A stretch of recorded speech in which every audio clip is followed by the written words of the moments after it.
ನಾಡಿನ ಸಮಸ್ತ ಮಾನವ ಸಮುದಾಯಕ್ಕೆ ಇವತ್ತು ಈದ್ ಉಲ್ ಫಿತರ್ ಹಬ್ಬದ ಶುಭಾಶಯಗಳು. ಇವತ್ತು ನಮಗೆ ಮುಸಲ್ಮಾನ್ ಸಹೋದರಿಗೆ ಒಂದು ಒಳ್ಳೆಯ ಸಂಭ್ರಮ ವಿಚಾರ. ಕಾರಣ ಇವತ್ತಿನ ಈ ಈದ್ ಉಲ್ ಫಿತರ್ ಈ ಆಚರಣೆಯ ಬಗ್ಗೆ ಪ್ರತ್ಯೇಕವಾಗಿ ಮುಸಲ್ಮಾನ ಸಮುದಾಯಕ್ಕೆ ವಿಶೇಷ ಕೊಡುಗೆಯನ್ನು ಅಲ್ಲಾಹು ಕೊಟ್ಟಿರ್ತಾನೆ. ಈ ಲೋಕದಲ್ಲಿ ಮುಸಲ್ಮಾನ್ ಸಹೋದರರಿಗೆ ಇಸ್ಲಾಂ ಸಹೋದರರಿಗೆ ಎರಡು ಆಘೋಷಣೆಯನ್ನು ಮಾತ್ರ ಅಲ್ಲಾಹು ಕೊಟ್ಟಿರೋದು ಭಾಳ ಒಂದು ಸರಳವಾಗಿಯೂ ಆಚರಿಸೋಕ್ಕೋಸ್ಕರ, ಹಾಗೆ ಒಳ್ಳೆಯ ಸಂತೋಷದಲ್ಲಿ ಆಚರಿಸಿ ಅಂತೇಳಿ ನಮಗೆ ಪರ್ಮಿಷನ್ ಕೊಟ್ಟಿದ್ದು. ಇಸ್ಲಾಂ ಮುಸಲ್ಮಾನರಿಗೆ ಬೇರೆ ಯಾವುದೇ ಆಘೋಷಣೆಯನ್ನು ಅಷ್ಟೊಂದು ಕಟ್ಟುನಿಟ್ಟಿನ ಕ್ರಮದಲ್ಲಿ ಆಚರಿಸಬೇಕಂತ ಹೇಳೋದು. ಇದನ್ನು ಕಟ್ಟುನಿಟ್ಟಿನ ಕ್ರಮವೇ, ಆದರೆ ಇಸ್ಲಾಂ ಧರ್ಮಕ್ಕೆ ಅನುಗುಣವಾಗಿ ಆಚರಿಸಬೇಕು. ಇಲ್ಲೊಂದು ವಿಶೇಷ ಏನಂತ ಹೇಳಿದರೆ, ಎರಡು ಈದ್ ಉಲ್ ಫಿತರ್ ಮತ್ತು ಈದ್ ಉಲ್ ಅಜಾ ಇದನ್ನು ನಾವು ಆಚರಿಸುವಾಗ ಈದ್ ಉಲ್ ಫಿತರ್ ಆಚರಣೆ ಈದ್ ಉಲ್ ಅಜಾಕ್ಕಿಂತಲೂ ನಮಗೆ ವಿಶೇಷವಾಗಿ ಕಾಣ್ತದೆ. ಯಾಕೆಂದರೆ ನಾವು 30 ದಿವಸ ಅನ್ನ ಆಹಾರವನ್ನು ಸೂರ್ಯನ ಕಿರಣ ಇರುವಾಗ ದೂರ ಇಟ್ಟು ಆಚರಿಸಿದ್ದೇವೆ. ಇಂಥ ಈ ಕ್ಲೈಮೇಟ್, ಈಗ ಇರುವಂಥ ಈ ಕ್ಲೈಮೇಟಲ್ಲಿ ಸಾಧಾರಣ ಮನುಷ್ಯರಿಗೆಲ್ಲ ಈ ಉಪವಾಸವನ್ನು ಅಥವಾ ವ್ರತವನ್ನು ಆಚರಿಸಲಿಕ್ಕೆ ಸ್ವಲ್ಪ ಕಷ್ಟವೇ ಹೌದು. ಆದರೆ ನನ್ನ ಮಟ್ಟಿಗೆ ಕೆಲವು ಜನರು ಹೇಳೋದು ಕೇಳಿದೆ, ಅವತ್ತು ತುಂಬ ಬಿಸಿಲಿಲ್ಲದ ಸಮಯದಲ್ಲಿಯೂ ನಮಗೆ ಏನಾಗ್ತಿತ್ತು ಅಷ್ಟೇ ಸಂತೋಷ ಈಗಲೂ ಇದೆ. ಏನು ಅಷ್ಟೊಂದು ನಮಗೆ ಗಡಿಬಿಡಿ ಆಗಲಿಲ್ಲ, ಅಷ್ಟು ದಾಹ ಆಗಲಿಲ್ಲ, ಅಷ್ಟು ನೀರಿನ ಅವಶ್ಯಕತೆ ಕಾಣಲಿಲ್ಲ. ಕೆಲವೊಮ್ಮೆ ನಾವು ಹೊರಗೆ ಹೋಗಿ ಬರುವಾಗ ಇಲ್ಲಿ ಯಾರಿಗೆ ಸಮಸ್ಯೆ ಅಂತ ಹೇಳಿದರೆ, ನನ್ನಂಥವರಿಗೆ ಕೆಲವರಿಗೆ ಅಲ್ಲ ಅಂತ ಕಾಣ್ತದೆ, ಹೊರಗೆ ಹೋಗಿ ದುಡಿಯುವ ಕೂಲಿ ಕಾರ್ಮಿಕರಿಗೆ ಒಂದು ಸ್ವಲ್ಪ ಪ್ರಯಾಸವೇ. ಅವರು ಒಂದು ಗಟ್ಟಿ ಮನಸ್ಸಿನಿಂದ, ಇದಕ್ಕೆಲ್ಲ ಒಂದು ಗಟ್ಟಿ ಮನಸ್ಸು, ಅಲ್ಲಾಹು ನಾನು ಅವರೊಂದಿಗೆ ಸಂಬಂಧ, ಇದೊಂದು ಈ ವಿಚಾರ ಇದ್ದರೆ ಮಾತ್ರ ಇದನ್ನು ಪೂರೈಸಲಿಕ್ಕೆ ಸಾಧ್ಯ ಆಗ್ತದೆ. ಇವತ್ತು ನಾನು ನನ್ನ ಸಹೋದರಿಗೆ ಹೇಳೋದು, ನಾವಿಷ್ಟು ಕಷ್ಟಪಟ್ಟು ಒಂದು ತಿಂಗಳು ಒಳ್ಳೆಯ ರೀತಿಯಲ್ಲಿ ನಾವು ಉಪವಾಸ ಆಚರಣೆ ಮಾಡಿದ್ದೇವೆ. ಮಾಡಿದ ಪ್ರತಿಫಲವು ಇನ್ನೊಂದು ದಿವಸ ಸಿಗಲಿಕ್ಕಿದೆ ಎಂಬ ಒಳ್ಳೆಯ ಭರವಸೆಯೂ ನಮಗಿದೆ.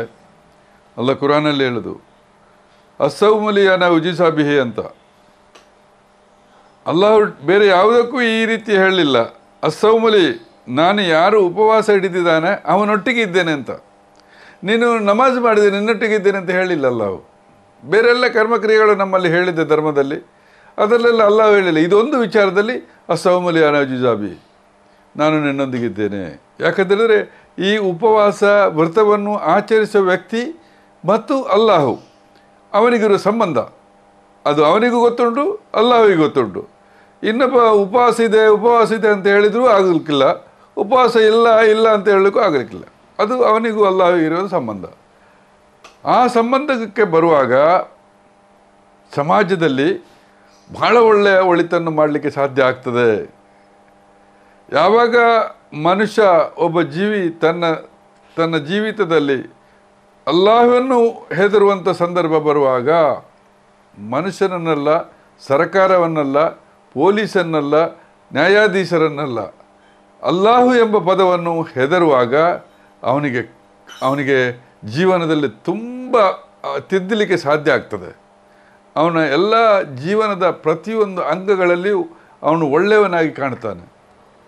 ಎಲ್ಲಿ ಕಾಣ್ತಾನೆ? ಅಲ್ಲಾಹ್ವಿಗೆ ಒಳ್ಳೆಯವನಾಗಿ ಕಾಣ್ತಾನೆ. ಅಲ್ಲಾಹ್ವಿಗೆ ಒಳ್ಳೆಯವನಾಗಿ ಕಾಣುವಾಗ ಸಮಾಜಕ್ಕೆ ಭಾಳ ಒಳ್ಳೆಯವನಾಗಿ ಕಾಣ್ತಾನೆ.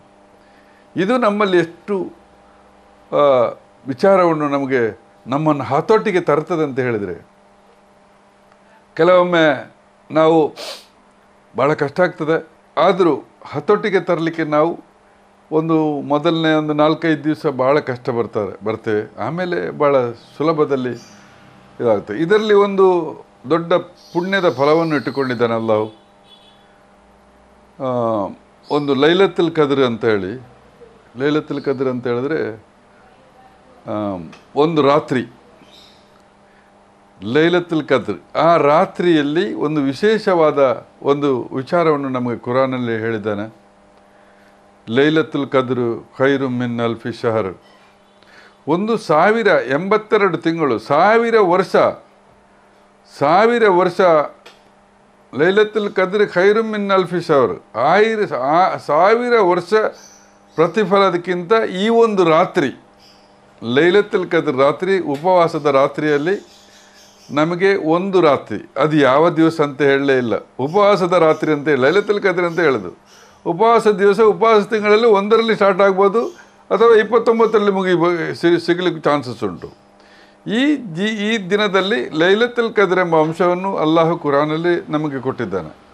ಅವತ್ತು ವಿಶೇಷವಾದ ವಾರ್ತೆಯನ್ನು ಕೊಟ್ಟಿದ್ದಾನೆ. ಲೈಲತುಲ್ ಕದ್ರ್ ಖೈರು ಮಿನ್ ಅಲ್ಫಿ ಶಹರ್, 1000 ತಿಂಗಳಿಂದ ಉತ್ತಮವಾದ ಒಂದು ದಿನ, 1000 ತಿಂಗಳಲ್ಲಿ ಒಂದು ಉತ್ತಮ ದಿನವನ್ನು ಒಮಾದ್ರಾಕ, ನಿನಗೆ ಗೊತ್ತಿದೆಯಾ ಲೈಲತುಲ್ ಕದ್ರ್ ಏನಂತ ಹೇಳಿ ಅಲ್ಲ ಕೇಳ್ತಾನೆ. ನಿನಗೆ ಗೊತ್ತಿದೆಯಾ ಒಮಾದ್ರಾಕ? ಲೈಲತುಲ್ ಕದ್ರ್ ಅಂತ ಹೇಳಿದ್ರೆ ತನಜ್ಜುಲುಲ್ ಮಲಾಯಿಕತ್ತು, ಆ ದಿವಸ ನಾವು ನಂಬಿದಂಥ ಇನ್ನೊಂದು ಲೋಕದಿಂದ ಮಲಕುಗಳಿದ್ದಾರೆ, ದೇವದೂತರು. ಅಲ್ಲಾಹ್ ಹೇಳಿದ ವಿಚಾರ, ದೇವದೂತರು ಇಳಿದು ಬರ್ತಾರೆ. ದೇವದೂತರ ಒಟ್ಟಿಗೆ ನಮ್ಮ ತೀರಿಕೊಂಡಂಥ ನಮ್ಮ ಹಿರಿಯರು, ಪೂರ್ವಜರು, ಎಲ್ಲ ಒಳ್ಳೆಯ ವ್ಯಕ್ತಿಗಳು ಇಳಿದು ಬರ್ತಾರೆ. ನಾನು ಈಗ ಲೈಲತುಲ್ ಕದ್ರ್ ನನ್ನ ಮನೆಯ ಎದುರುಗಡೆ ಆಗೋದಿದ್ದರೆ ನನಗೆ ಗೊತ್ತಿರೋದಿಲ್ಲ, ಕಾಣೋದಿಲ್ಲ, ಆದರೆ ಅವರೆಲ್ಲ ಸುತ್ತಾಡ್ತಾ ಇರ್ತಾರೆ. ಇಂಥ ಒಂದು ಪುಣ್ಯದ ಒಂದು ಕೆಲಸವು ಆ ತಿಂಗಳಲ್ಲಿ ಒಂದು ದಿವಸ ನಡೀತದೆ. ಇದನ್ನೆಲ್ಲ ಆಸೆ ಇಟ್ಟುಕೊಂಡು ನಾವು ಲೈಲತುಲ್ ಕದ್ರ್ ಆಸೆ, ಪುಣ್ಯದ ಆಸೆ, ಇದೆಲ್ಲವನ್ನು ಕ್ರೋಢೀಕರಿಸಿಕೊಂಡು ನಾವು ಈ ಉಪವಾಸದ ದಿವಸಕ್ಕೆ ಭಾಳ ಮಾನ್ಯತೆಯನ್ನು ಕೊಟ್ಟಿದ್ದೇವೆ. ಈ ಮಾನ್ಯತೆಯಲ್ಲಿ ಒಂದು ಒಂದು ಒಂದು ಒಂದು ಒಂದು ಇರುವೆಯನ್ನು ಕೊಳ್ಳುವಷ್ಟು ಮನಸ್ಸು ಬರಲಿಕ್ಕೆ ಸಾಧ್ಯವೇ ಆಗೋದಿಲ್ಲ. ಒಂದು ಇರುವೆಯನ್ನು, ಬೇರೆಲ್ಲ ಬಿಡಿ ಕೊಳ್ಳೋದು, ಒಂದು ಇರುವೆಯನ್ನು ಕೊಲ್ಲಲಿಕ್ಕೂ ಮನಸ್ಸು ಒಪ್ಪುವುದಿಲ್ಲ. ಅಷ್ಟು ತಲ್ಲೀನರಾಗ್ತಾನೆ. ಅಲ್ಲಾಹು ಮತ್ತು ಅವನ ಸಂಬಂಧ ಅಷ್ಟು ಸಂಬಂಧದಲ್ಲಿರ್ತದೆ. ಆದ್ದರಿಂದ ನನ್ನ ಆತ್ಮೀಯ ಸಹೋದರ, ಇಷ್ಟೆಲ್ಲ ಮಾಡಿದ ನೀವು ಈ ಒಂದು ತಿಂಗಳಿಗೆ ಮಾತ್ರ ಸೀಮಿತಗೊಳಿಸಬೇಡಿ. ನಾನು ನನ್ನ ಸಹೋದರರಿಗೆ ಹೇಳುವಂಥ ವಿಚಾರ, ಇದು ಖಾಲಿ ಒಂದು ತಿಂಗಳಿಗೆ ಸೀಮಿತ ಮಾಡಿಕೊಂಡು ಇರಬೇಡಿ. ನೀವು ಜೀವನ ಪೂರ್ತಿ ನಿಮ್ಮ ಲೈಫಲ್ಲಿ ಎಲ್ಲವನ್ನು ಈ ರೀತಿಯಲ್ಲಿ ತೆಗೆದುಕೊಂಡು ಬನ್ನಿ. ಆಗ ನೀವು ಈ ಜಗತ್ತಿನಲ್ಲಿ ಎಷ್ಟು ಪ್ರಾಮುಖ್ಯವಾದ ವ್ಯಕ್ತಿಗಳಾಗಿ ಮಾರ್ಪಾಡಾಗ್ತೀರಿ ಎಂಬುದನ್ನು ಈ ಉಪವಾಸ ಕಲಿಸಿಕೊಡುತ್ತದೆ.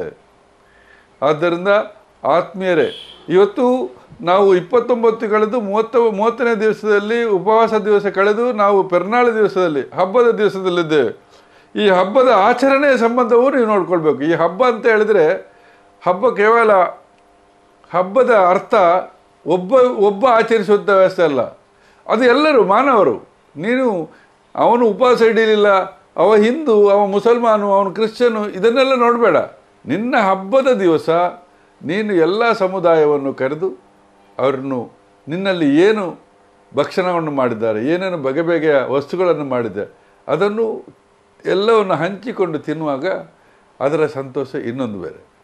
ಇದೆಲ್ಲಕ್ಕಿಂತ ಮಿಗಿಲಾಗಿ ಹಬ್ಬದಲ್ಲಿ ತಿನ್ನುವುದು ಉಣ್ಣುವುದು ಮಾತ್ರವಲ್ಲ, ನಿನ್ನ ಸ್ವಭಾವವನ್ನು, ಈ 30 ದಿವಸ ತೋರಿಸಿದ ಸ್ವಭಾವವನ್ನು ಒಮ್ಮೆಯೂ ಮರೆಯಬೇಡ ನನ್ನ ಸಹೋದರ ಸಹೋದರಿ. ಇದು ಆಗಿರ್ತದೆ ಉಪವಾಸ ಬಂತು, ತಿಂಗಳಾಯಿತು, ಹೋಯಿತು. ಆಗ ಕೆಲವರುಂಟು, ನಾನು ನೋಡಿದಷ್ಟು ಸತ್ಯ, ಉಪವಾಸ ದಿವಸದಲ್ಲಿ ಎಲ್ಲೋ ಇದ್ದ ಚಾಪೆಯನ್ನು ತಂದು ನಮಾಜ್ ಹಾಕಿ ನಮಾಜ್ ಮಾಡ್ತಾನೆ. ಇದು ಮುಗಿದ ತಕ್ಷಣ ತೆಗೆದು ಚಾಪೆಯನ್ನು ಮೇಲೆ ಇಟ್ಟರು, ಮತ್ತೊಂದು ವರ್ಷ ಬರಬೇಕು. ಇದು ನಿನ್ನ ನಿಜವಾದ ನಮಾಜ್ ಆಗುವುದಿಲ್ಲ ನನ್ನ ಸ್ನೇಹಿತ, ನನ್ನ ಸಹೋದರಿ. ನೀವುಗಳು ಯಾವಾಗ ಉಪವಾಸ ಆಚರಿಸುತ್ತೀರಿ ಅದನ್ನು ನಿನ್ನ ಜೀವನದ ಪೂರ್ತಿಯಲ್ಲಿ ಆಚರಿಸುವಂತೆ ಮಾಡಬೇಕು. ಇದು ಯಾಕೆ ಇಷ್ಟು ಕಟ್ಟುನಿಟ್ಟಾಗಿ ಹೇಳಿದ್ದು ಅಲ್ಲಾಹ್ ಅಂತ ಹೇಳಿದರೆ, ನೀನು ಈ ಸಮುದಾಯದೊಟ್ಟಿಗೆ, ಈ ಸಮಾಜದೊಟ್ಟಿಗೆ ಆಗುವಾಗ ಅಲ್ಲಾಹ್ವಿನ ನೆನಪನ್ನು ಇಟ್ಟುಕೊಂಡು ನೀನು ಜೀವನ ಮಾಡಿದಾಗ ನಿನಗೆ ಈ ಬಾಳಿನಲ್ಲಿ ತುಂಬ ಸಂತೋಷ ಸಿಗ್ತದೆ. ಇದರ ಪ್ರತಿಫಲ ಇನ್ನೊಂದು ಲೋಕದಲ್ಲಿದೆ. ಅದೇ ಅವನು ಹೇಳಿದ, ನಾನು ನಿನ್ನೊಟ್ಟಿಗಿದ್ದೇನೆ, ಅಲ್ಲ ಅಸೌಮುಲಿ ಅನ ಉಜಿಸಾಬಿಹಿ, ನಾನು ನಿನ್ನೊಟ್ಟಿಗಿದ್ದೇನೆ, ನಿನ್ನ ಎಲ್ಲ ಚಲನವಲನಗಳನ್ನು, ನಿನ್ನ ಉಸಿರನ್ನು, ಎಲ್ಲೆಲ್ಲಿ ಉಸಿರಾಡ್ತೀಯ, ಹೇಗೆ ಹೋಗ್ತೀಯ ಬರ್ತೀಯ ಎಂಬುದನ್ನೆಲ್ಲವನ್ನೂ ಅಲ್ಲ ಕಾಣ್ತಾನೆ. ಆಗ ಇದರ ಪ್ರತಿಫಲವನ್ನು ನಾನು ನಿನಗೆ ಇಟ್ಟಿದ್ದೇನೆ, ನನ್ನೊಟ್ಟಿಗೆ ನೀನಿದ್ದೀಯಾ. ಯಾ ಆತ್ಮೀಯ ಸಹೋದರ, ಅಲ್ಲಾಹು ನನ್ನೊಟ್ಟಿಗೆ ಇರ್ತಾನಂತ ಹೇಳಿದಾಗ ಇನ್ನು ಯಾವುದು ಬೇಕು?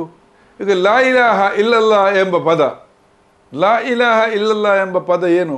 ಇದರ ಅರ್ಥ ಇಡೀ ಸರ್ವ ಸೃಷ್ಟಿ, ಲೋಕದಲ್ಲಿ ಏನನ್ನು ಸೃಷ್ಟಿ ಮಾಡಿದ್ದಾನೆ ಆ ಸೃಷ್ಟಿಯನ್ನೆಲ್ಲ ಒಂದು ತ್ರಾಸಿನ ಒಂದು ಇದಕ್ಕೆ ಹಾಕಿಬಿಟ್ರೆ, ಲಾ ಇಲಾಹ ಇಲ್ಲಲ್ಲ ಎಂಬ ಪದ ಒಂದು ತ್ರಾಸಿಗೆ ಹಾಕಿದರೆ ಆ ಲಾ ಇಲಾಹ ಇಲ್ಲಲ್ಲ ಎಂಬ ಪದ ಆ ತ್ರಾಸು ತೂಗುತ್ತದೆ.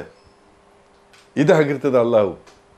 ಈ ರೀತಿಯಾಗಿ ಕಾಣಬೇಕು ಅಲ್ಲಾಹನ್ನು, ಈ ರೀತಿಯಾಗಿ ಇಲ್ಲಿ ಮನಸ್ಸಿಗೆ ತರಬೇಕು ಅಲ್ಲಾಹನ್ನು. ಈ ಮನಸ್ಸಿಗೆ ತಂದಾಗ ನಿನ್ನ ಇವತ್ತಿನ ಈ ಪೆರ್ನಾಲ್ ದಿವಸ ನೋಡು ಎಷ್ಟೊಂದು ಸುಂದರವಾಗಿ ಕಾಣ್ತದೆ. ಇನ್ನೊಬ್ಬ ನೋಡುವಾಗ ಏನು ಅವನ ನಡೆನುಡಿ ಏನು, ಆಚಾರ ವಿಚಾರವೇನು ಎಂದು ಒಬ್ಬ ಸಂತೋಷ ಪಡ್ತಾನೆ. ಆದ್ದರಿಂದ ಆತ್ಮೀಯರೇ, ಇವತ್ತು ನಾವು ಒಳ್ಳೆಯ ರೀತಿಯಲ್ಲಿ ಯಾವುದೇ ಧರ್ಮದ ಬಗ್ಗೆ, ಯಾವುದೇ ಇವರ ಬಗ್ಗೆ ತಪ್ಪು ತಿಳ್ಕೊಳ್ಳದೆ ನಿನ್ನ ಧರ್ಮವನ್ನು ಇನ್ನೊಂದು ಧರ್ಮಕ್ಕೆ ತೋರಿಸುವಾಗ ಇದರಲ್ಲಿ ಪ್ರತ್ಯೇಕವಾದಂಥ ಸಂತೋಷ ಇರಲಿ ಅಂತ ಹೇಳ್ತಾ, ನನಗೆ ಈ ದಿವಸದ ಬಗ್ಗೆ ಇನ್ನೂ ತುಂಬ ಹೇಳಲಿಕ್ಕಿತ್ತು. ಆದರೆ ಇದು ವೇದಿಕೆ ಅಲ್ಲ, ಭಾಷಣ ಮಾಡುವ ವೇದಿಕೆ ಅಲ್ಲ. ಕೆಲವು ವಿಚಾರಗಳನ್ನು ನಿಮ್ಮ ಮುಂದೆ ಇಟ್ಟುಕೊಂಡೆ. ನನ್ನ ಆತ್ಮೀಯ ಇನ್ನಿತರ ನನ್ನ ಸಮುದಾಯದ ಸಹೋದರರೇ, ಉಪವಾಸ ನಮಗೆ ಮಾತ್ರ ಅಲ್ಲ. ನಾವು ತಿಳ್ಕೊಂಡಿದ್ದು ನಮಗೆ ಮಾತ್ರ ಅಂತ. ನಮಗೆ 30 ದಿವಸ ಉಪವಾಸ ಇದೆ. ನಾವೊಂದು ಈಗ ಹಗಲಿನ ಸೂರ್ಯನ ಕಿರಣ ಇರುವಾಗ ನಾವು ಆಹಾರ ಮತ್ತು ಅನ್ನಾಹಾರವನ್ನು ತ್ಯಾಗ ಮಾಡ್ತೇವೆ. ನಿಮ್ಮಲ್ಲಿಯೂ ಉಪವಾಸ ಇದೆ, ಹಿಂದೂಗಳಲ್ಲಿದೆ, ಕ್ರಿಶ್ಚಿಯನ್ರಲ್ಲಿದೆ.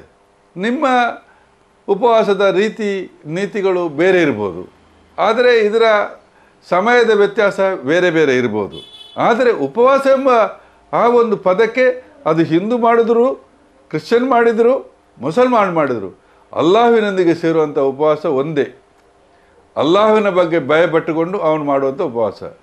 ಆಗ ಊಟ ಮಾಡೋದರಲ್ಲಿ ಅಥವಾ ಡ್ರೆಸ್ ಮಾಡೋದರಲ್ಲಿ ಎಲ್ಲ ಹಬ್ಬ ಊಟ ಮಾಡೋದರಲ್ಲಿ ಉಪವಾಸ.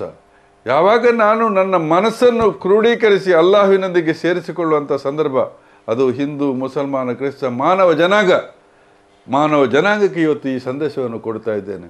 ಆಖಿರ್ ದವಾನ ಅನಿಲ್ ಅಲ್ಹಮ್ದುಲಿಲ್ಲಾಹಿ ರಬ್ಬಿಲ್ ಆಲಮೀನ್. ಅಸ್ಸಲಾಮು ಅಲೈಕುಂ. ನಮಸ್ಕಾರಗಳು.